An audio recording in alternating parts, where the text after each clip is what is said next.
they're just trying to observe us, to take account of what we're doing on Earth. I mean, after a while, after so many months or years or centuries, it kind of gets old. They either would take us over, or they've already discovered all the information they need to know about Earthlings, and so they're just going to take us over or make first contact and just sort of do what they need to do next. To endlessly observe us, it doesn't make any sense. It's something where, and also see if we have all these sightings, as you know much better than I do. Where are they landing? We don't see them getting out to get anything to drink or to eat. We don't see them. They've never tried to make contact with any large amount of people in a major city, and so this doesn't. And also all the endless medical procedures that the people who have claimed to have been abducted. Why the endless medical procedures? I mean, if we're talking about such an advanced race of alien beings, they don't need to do that over and over and over again.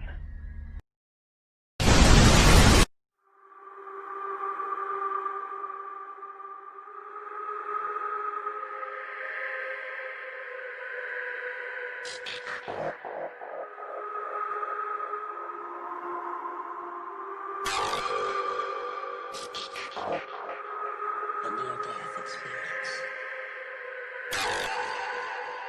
What happens on the other side, on the other side, on the other side, on the other side, on the other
The easiest way of keeping a secret is obfuscation. You just cover it all over with layer after layer of story, counter-story, claim, counter-claim, one theory after another theory, and then everybody gets so confused and arguing over all the various theories. That's keeping a secret.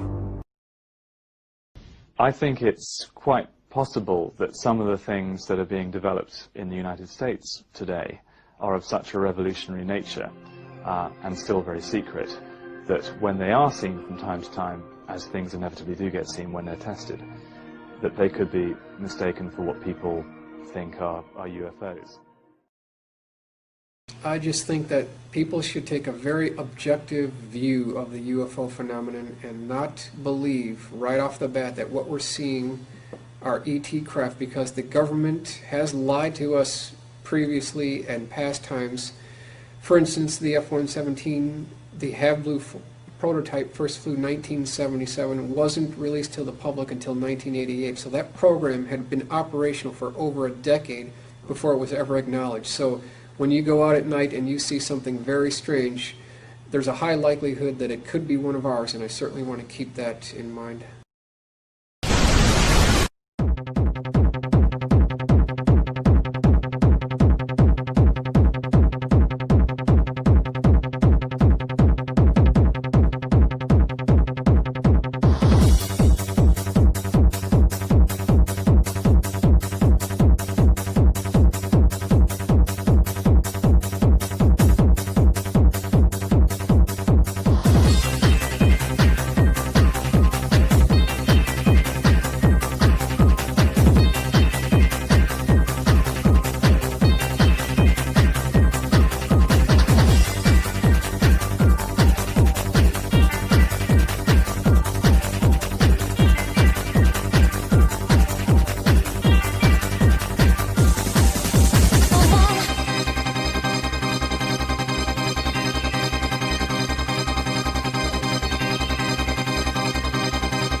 I need to borrow your hoverboard.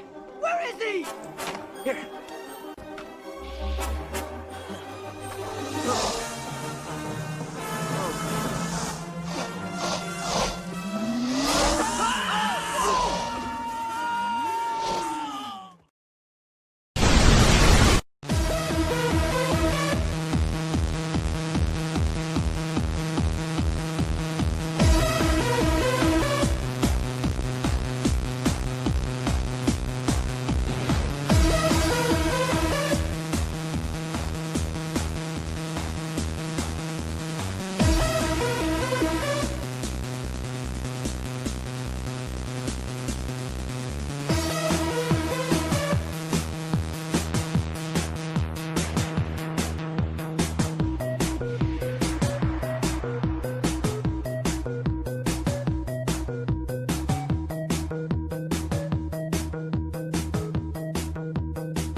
An external magnetic field causes the electrons around atoms in a material to change course, and their new motion generates an opposing magnetic field. This field is pretty weak, but it does cause the material to be repulsed from the magnet a little bit. For example, if you hang a wooden toothpick in a magnetic field, the ends will repel the field and it'll end up aligning across the field. This is a convenient way to remember the name of this kind of magnetism, diamagnetism, since dia means across, like the diameter measured across a circle. Diamagnetic materials will repel a magnet, and a diamagnetic compass will point across the magnetic field. That is, it'll orient east-west. As weak as it is, diamagnetism is pretty darn awesome because it's a repulsive effect. Any diamagnetic material will levitate in a strong enough magnetic field, like this chunk of graphene, or since water is diamagnetic, this frog. In principle, humans could also be levitated this way, though the magnetic fields required would be enormous. There are also a lot of subtleties we've skated over, like the fact that nitrogen is diamagnetic even though as an atom it has unpaired electrons. One might think that it should at the very least be paramagnetic. But nitrogen atoms bond to form N2 molecules which have full outer electron shells and are thus only diamagnetic. On the other hand, molecular O2, as we've seen, still has unpaired electrons, and it's paramagnetic. You've probably also seen how superconductors can levitate in a magnetic field, which is a kind of perfect diamagnetism. Not only do the currents in a superconductor create opposing magnetic fields, they expel magnetic fields from the material entirely.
Just keep watching. It's unbelievable. That's unreal. I've never seen anything like it. They've been going at it like that for almost half an hour. Well, it can't be aircraft. Aircraft can't maneuver like that. What else could they be?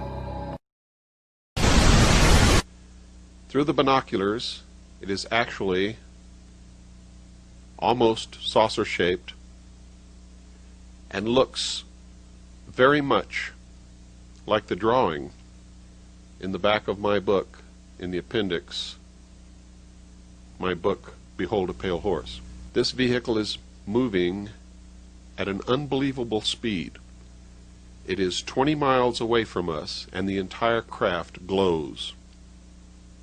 Now, let me make that very clear to you. The entire craft glows and pulsates with light. What you're looking at is not an airplane. It is not a rocket. It is not a balloon.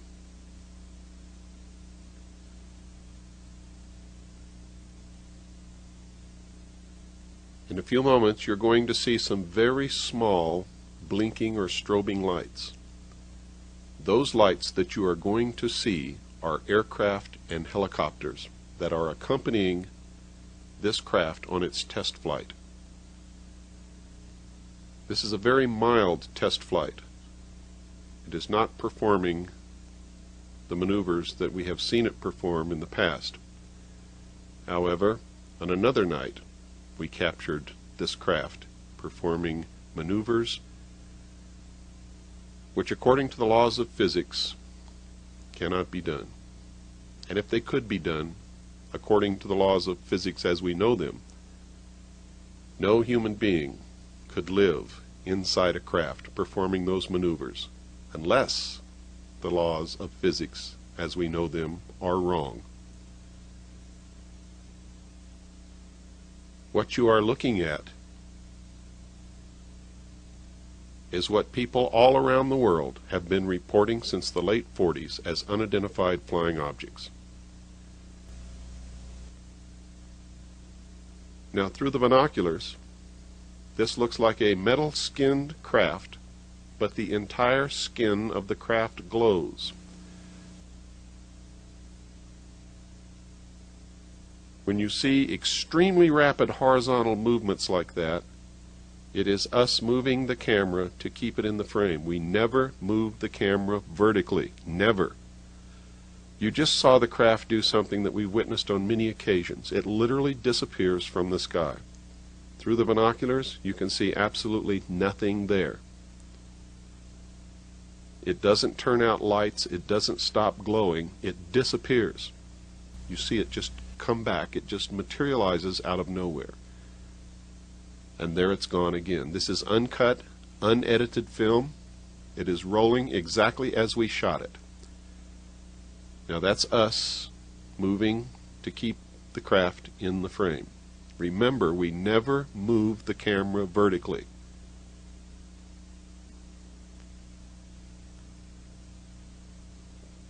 Now it's gone again. Through the binoculars, it literally disappears from the sky. It is not in this world anymore. I don't know how to explain it. I don't know what to tell you. All I can tell you is what we saw and what we filmed and show you.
Space Command put out a planning document a few years ago called Vision for 2020.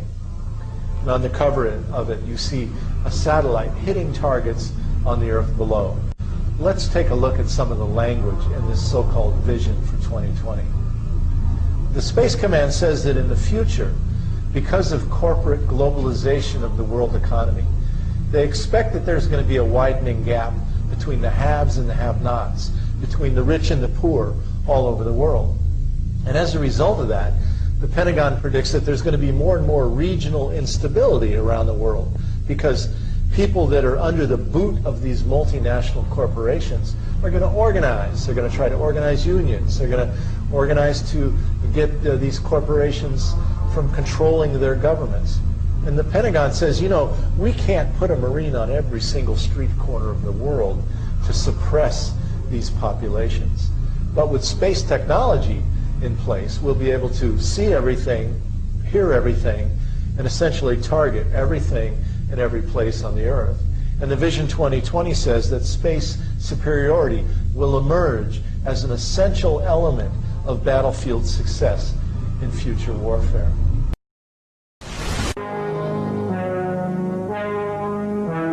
With the offensive arms race spiraling out of control, with the arms control effort stalled, the President began to consider a radical shift in America's traditional nuclear strategy.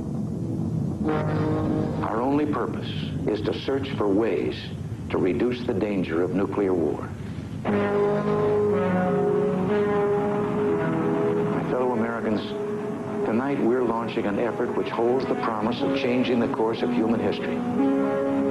To move away from our reliance on mutual assured destruction, the President would consider a long discounted strategy. A defensive system against nuclear attack. Nationwide defensive systems were outlawed by treaty in 1972. They were considered destabilizing, likely to set off an increase in offensive and defensive weapons, increasing the chances of war.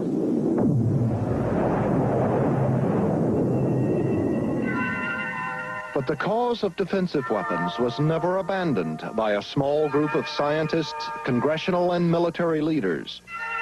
They believed defensive weapons could recapture American supremacy, would reduce the need for arms control. Edward Teller, father of the H-bomb, has tirelessly campaigned for new weapon systems. At a private meeting with the President, Teller spoke of advanced laser technology, technology he believed could be used to build defensive weapons. Now Teller found a president who shared his strategic views and his faith in American weapon technology. This Star Wars program was the result of a very small group of advisors with special access selling pet ideas under unusual circumstances directly to the president. In March of 1983, without consulting the broad scientific or defense community, Ronald Reagan launched Star Wars.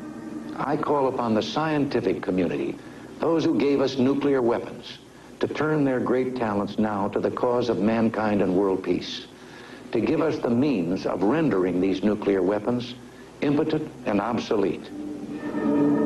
The President's call for a defense system would prove to be one of the most controversial decisions of the arms race. The President's proposal was startling: to move beyond the suicidal terms of mutual assured destruction by erecting a defensive fortress in space. Many Americans, weary of living in the shadow of possible nuclear attack, responded to the idea. But others fear Star Wars is an unworkable and dangerous delusion, that while the proposal seems visionary, it repeats a 40-year pattern that has entrapped every president, liberal and conservative. Failing to break through the deepest political tensions propelling the arms race, each has sought a technological deliverance from a threat created by earlier technologies, has sought security in new scientific advantage.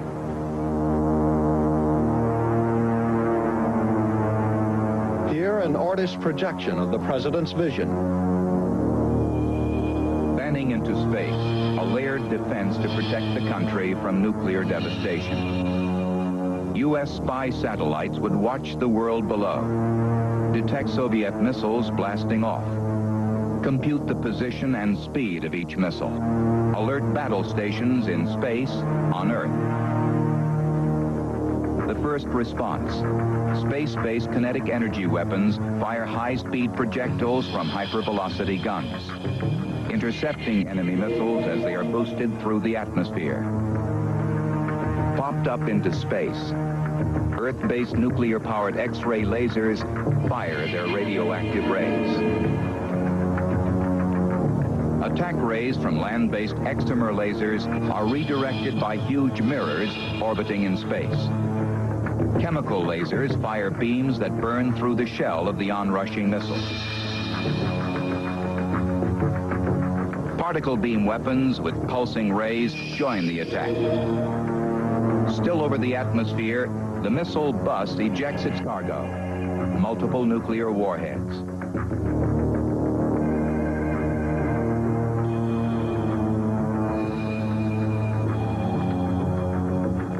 As the remaining Soviet missiles now arc towards the U.S., ground-based projectiles are volleyed into space.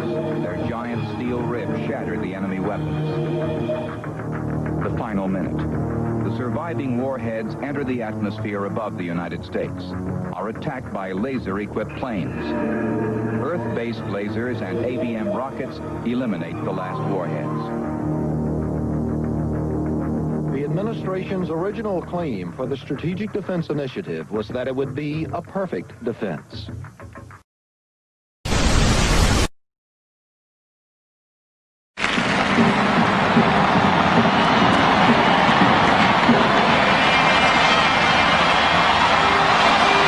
Something's going to happen here now. Here comes the spaceship. You believe this?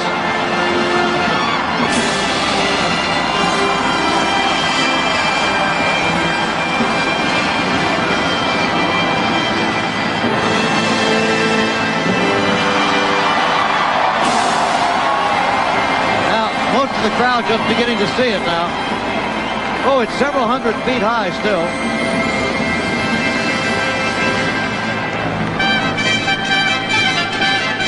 The trumpets and the lights signaling to the spaceship giving its return signal. Friend or foe?